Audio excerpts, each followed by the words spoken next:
आज हम provident fund पढ़ेंगे। प्रोविडेंट फंड के 4 टाइप्स होते हैं।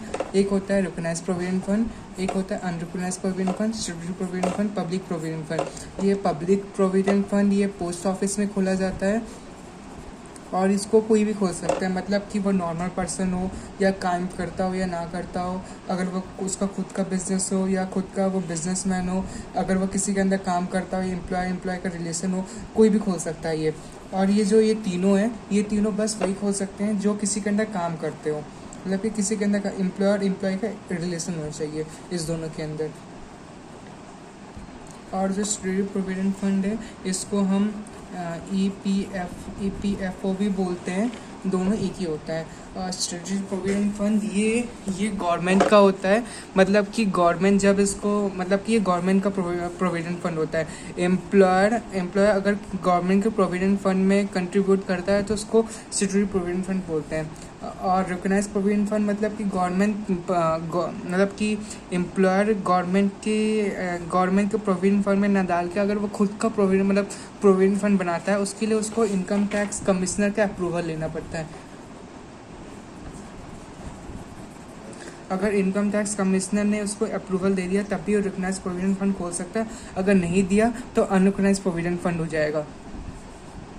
और जो है स्टैट्यूटरी प्रोविडेंट फंड, ये उसके अंदर डिडक्शन मिलता है अगर हम खुद मतलब कि इसके अंदर हम दो पार्ट्स में डिवाइड किए, एक ड्यूरिंग द सर्विस और ऑन रिटायरमेंट। और ड्यूरिंग द सर्विस में जब वो खुद कंट्रीब्यूट करता हो, जब उसका एम्प्लॉयर कंट्रीब्यूट करता हो, मतलब उसका बॉस कंट्रीब्यूट करता हो, उसका जब इंटरेस्ट, और इसका जो ऑन रिटायरमेंट में क्या मिलेगा वो।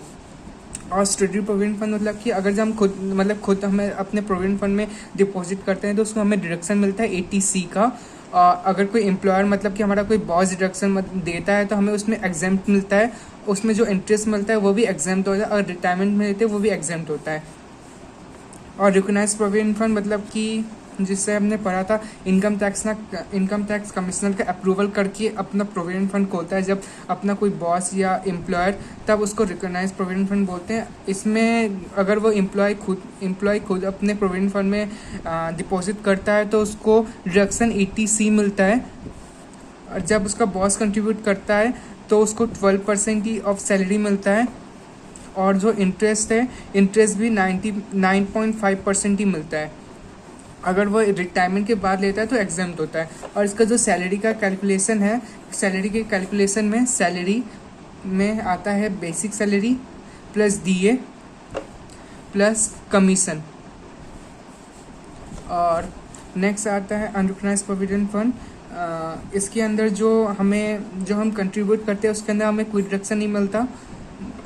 जो हम खुद कंट्रीब्यूशन उसमें कोई डिडक्शन में एम्प्लॉय करता है तो हमें कोई एग्जाम्प्ट मिलता है, और इंटरेस्ट भी होता है वो भी एग्जाम्प्ट होता है। लेकिन जब हम रिटायरमेंट में लेते हैं, जो एम्प्लॉयर हमारा जो कंट्रीब्यूशन किया है, मतलब कि हम 10 साल के लिए हमने ईयर्स के लिए वर्क किया है, तो जितना भी हमारे प्रोविडेंट फंड में डिपॉजिट हुआ है सबके ऊपर टैक्स लगेगा सैलरी हेड के अंदर। और उसका जो इंटरेस्ट है वो भी इसी तरह है, उसमें भी इंटरेस्ट में जितना भी इसको 10 ईयर्स में जितना भी सैलरी इंटरेस्ट मिला है सब एक जगह इकट्ठा होकर उसको एक ही बार इंटरेस्ट मतलब टैक्स देना पड़ेगा। एम्प्लॉय कंट्रीब्यूशन उसको नॉन टैक्सेबल इसलिए कहा गया है क्योंकि जब वो खुद कंट्रीब्यूशन करता है तो उसको कोई डिडक्शन नहीं मिलता, मतलब कि उसमें वो टैक्स दे चुका है, इसलिए उसको कोई टैक्सेबल नहीं होता। जो इंटरेस्ट आता है उसको IFOS में लेते हैं। मैं SC मल्होत्रा की बुक से कुछ न्यूमेरिकल का क्वेश्चन कर रहे हैं। इसमें है एक mister X is employ in a company at 15,000 per month, he is a member of recognise provident fund. जो हमने सीखा था ना रिकॉग्नाइज प्रोविडेंट फंड, ये है वो fund in which he is a employ जो उसका एम्प्लॉयर है वो कंट्रीब्यूशन करता है 15%। इसमें हमने देखा था कि एम्प्लॉयर जो हमें कंट्रीब्यूशन करता है उसका बस 12% ही एग्जेम्प्ट होता है officer. During his year he giving the credit of ₹12,000 of interest on the provident fund balance of 1 lakh rupees. मतलब कि इसमें इंटरेस्ट इसको कितना परसेंट मिला उसमें हमें दिया नहीं है, इसलिए हमें इंटरेस्ट इसमें निकालना पड़ेगा। और calculate the taxable amount of annual accrued to be included in the income under the head of salaries. इस क्वेश्चन में हमें सैलरी नहीं निकालना, इसमें हमें निकालना है अमाउंट एक्रूड, मतलब कि कितना अमाउंट उसको एक्स्ट्रा मिला सैलरी के बाद, वो निकालना है। उसके लिए हमें आंसर के लिए, चलिए हम इसका आंसर करते हैं अब।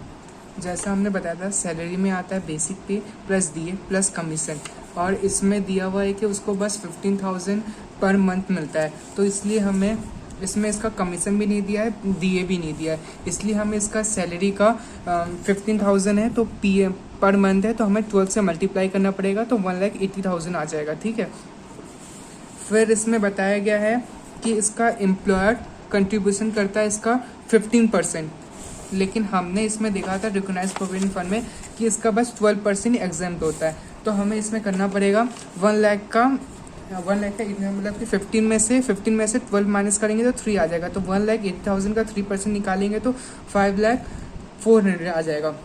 और फिर उसका इंटरेस्ट में इसमें दिया नहीं था, बस इसमें बोला था कि 1 लाख का उसको बस 12% मिलता है, मतलब इसे हमें इंटरेस्ट निकालना है। इंटरेस्ट निकालने के लिए हमें इसके लिए 12,000 मल्टीप्लाई 100 डिवाइड बाई 1 लाख, तो आएगा हमारा 12%। लेकिन हमारे इसमें बताया था कि ये कितना एग्जाम्प्ट होता है, इसमें बताया था कि बस 9.5 ही इंटरेस्ट एग्जाम्प्ट होता है, मतलब कि उसमें हमें एग्जाम्पशन मिलता है।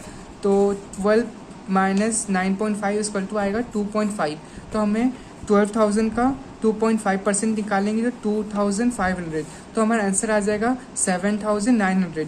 इसमें भी आप आंसर देख सकते हैं 7,900 आया।